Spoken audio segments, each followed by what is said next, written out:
Hey YouTubers, Vader here. Um, Another video um, kind of showing a little bit of what I've done already to gear up to put this stuff back together. Um, I've cleaned off all the races where the rollers go. I had to clean the rollers too. They had the dry lube stuff on them. I feel no resistance on them. Everything's nice and clean. I got to put some more grease inside here. I'm gonna put more grease inside here and also inside here. This is the part that kind of sits on the spline shaft. So I'm going to pack some more grease on there, and between the two, and then the seal keeps the grease from coming through. But again, I've cleaned the rollers, slides, their guides, I mean. Everything looks good on this side. And in here, I'm going to put the high impact grease.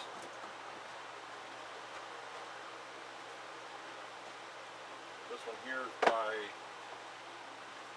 Yamaha Lube also. It's Ultramatic grease. I showed it on a video earlier.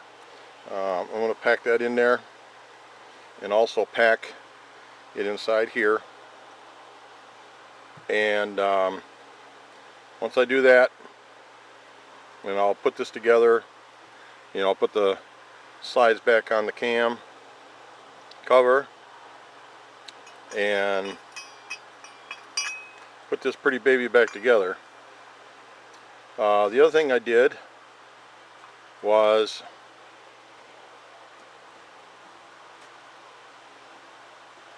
two things. I sanded the disc pads. I took the glazing off again. This time I used 180 grit. I sanded that good and clean. And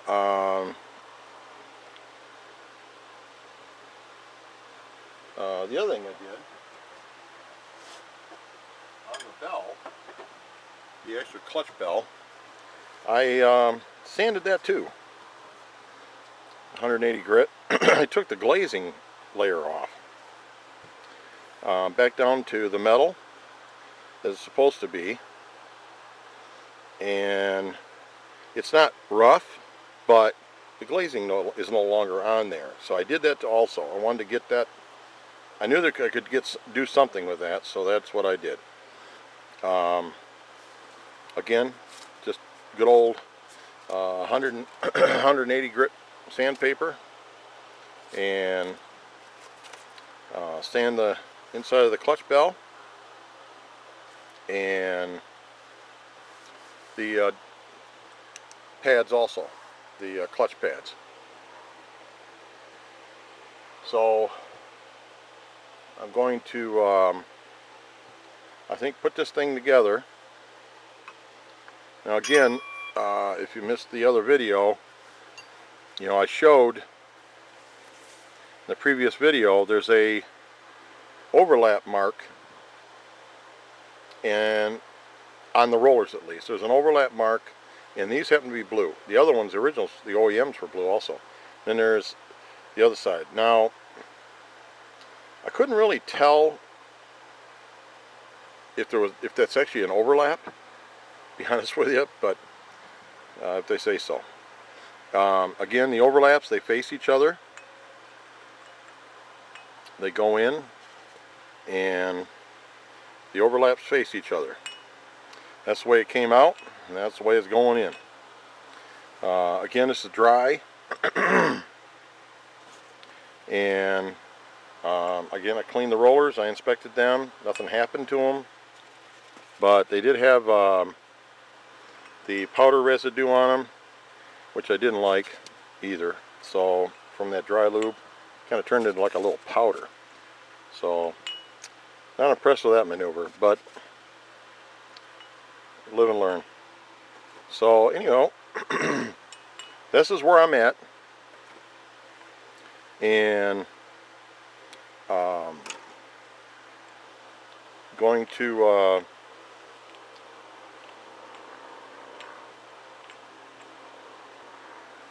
pack some more grease in here and a little bit in there, and wrap this up. So the next video will be basically me putting it back on the bike so I can take her for a test ride. I'd like to do it tomorrow, so I'll have her all set and ready to go for tomorrow so I can take her for a test ride. It's supposed to be another pretty day, so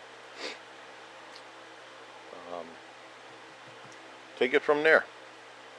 But anyways, that's the status I'm at now. One other thing real quick that I kept reading about was the filters, because they starve the engine of air. Supposedly Yamaha has a bad design. Now this is a brand new filter,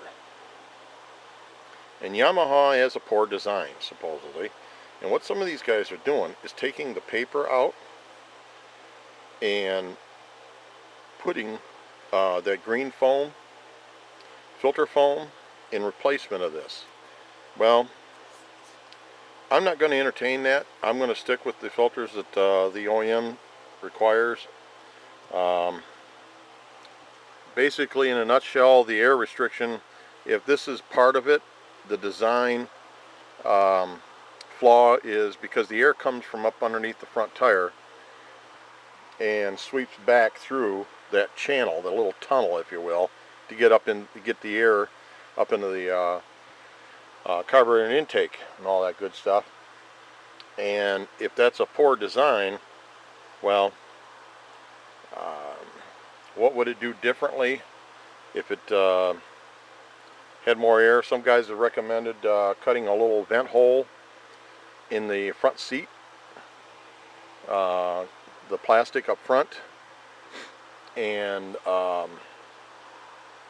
adding air that way. Well, okay, I'm not gonna, I don't think I'm entertaining that one either, but that's modification stuff, and I really don't care to go there on that. I'm happy the way she performs. If I have to replace these, you know, even twice a season, so be it, then I have to. They're not expensive, they're only $9 a piece, so I don't care.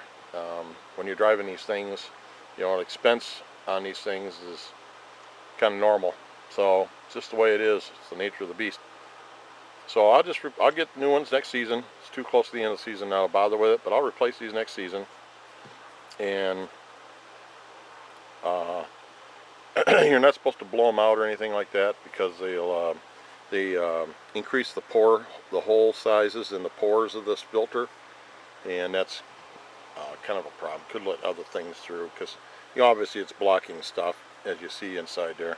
But I just wanted to throw that little tidbit in there about the filters issue. They're saying that could even reduce power enough to cause vibration on the scooter. That's possible. I can't say no. But you know, not being a doubting Thomas here, but I'm not sure I buy all that. Some vibrations accepted. I just thought what I had was a little extreme because of some of the things that I had done that I didn't think were correct. So I made the change. So I'm making that change. Hopefully it does change it. If not, I'll try slides next. I'll buy them next year, and I'll try slides next. 14 grams or whatever, because these are 16. These are 16 grams OEM, and they're saying run between 13 and 15 grams, depending on what you want for top end and low end. So, you know, I'll cross that bridge as I get there. I can get them for like 45 bucks, I think, with shipping, the slides. So I might try them next year, just for an experiment, see how it is. you know, toy around with that a little bit. But in a nutshell, I got to get, you know, a couple things here remedied, and I'm hoping that I did satisfy a couple things here with that. These videos have been fun on the CVT. I know it's a repeat almost, but just kind of going in a little more detail things. Kind of not rushing it, taking my time a little more. You know, again, like I said, when I get ready to put it all together, I'll demonstrate that belt deal. I'll show everybody the trick on how to get more belt inside that clutch pulley, but now you got to get it on the variator pulley and via that trick. So anyways, that's it for now, and just wanted to do another little top off here, showing the things of my progress of what I've done so far.